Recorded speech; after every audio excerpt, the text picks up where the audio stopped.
The most important thing about leadership is to do the right thing, and that's not always easy. So we do need each other to do it, and we do need very solid grounds. And our faith, our 4,000-year faith tradition, really helps people be grounded and standing on solid foundations in order to go into the future. But without that conviction of doing the right thing for the right reason, that is serving people, then the leadership will be under threat.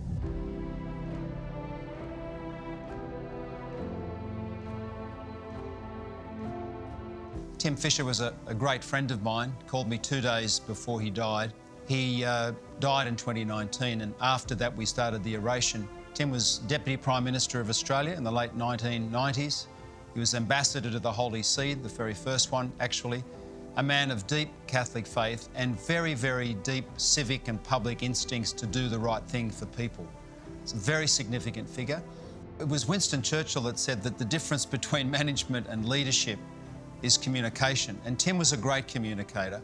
He was also a man who was incredibly competent, had a lot of courage, and his courage really came from his Catholic faith and his own personality as well. And that's why we've named the Oration after him.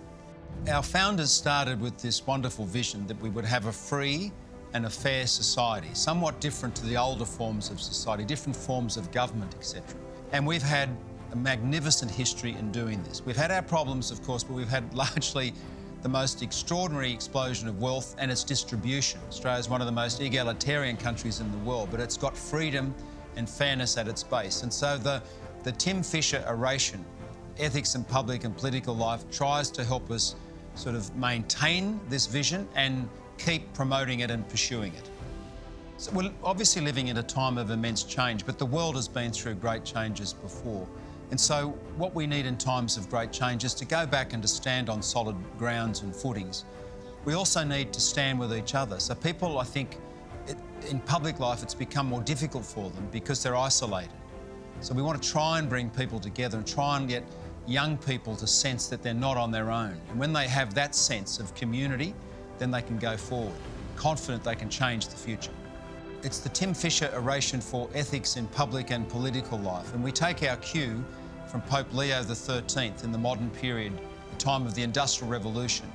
So we have a tremendous body of thought, the social teaching of the Church. It has 4 pillars: the dignity of the human person, the pursuit of the common good, the principle of subsidiarity and the principle of solidarity. And these are the things that guide the way the lecture unfolds. This year, the 3rd oration we've had, the Tim Fischer Oration, will be given by Dr. Mary Healy, who's a biblical scholar, lives in the United States and is very much internationally involved, and especially in Rome, in pontifical biblical commissions in different congregations. She's a fabulous biblical scholar, has written possibly the best commentary on the Gospel of Mark, in my opinion, and the letter to the Hebrews. Very engaging figure, and she will come to the oration with that wonderful biblical worldview. So how did Jesus actually involve and debate with public figures? That'll be quite interesting. How did he approach public life? The contribution of young people is most important. One of the previous popes, Pope John Paul II, he was the one that started all the World Youth Days. Everyone said to him, don't do it, no young people will come. He did it, they came, and they've been coming ever since.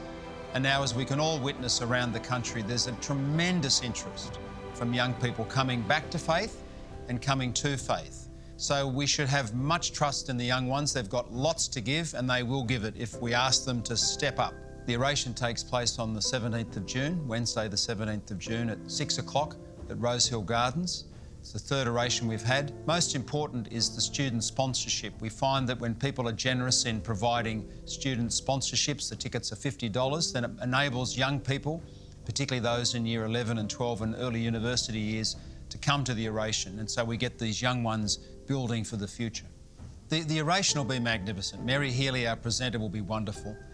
There will be hopefully 2,000 people present at it, so people will make lasting connections, because most of life depends on the company that we keep. And we all need great company, and that's what you'll get at the oration.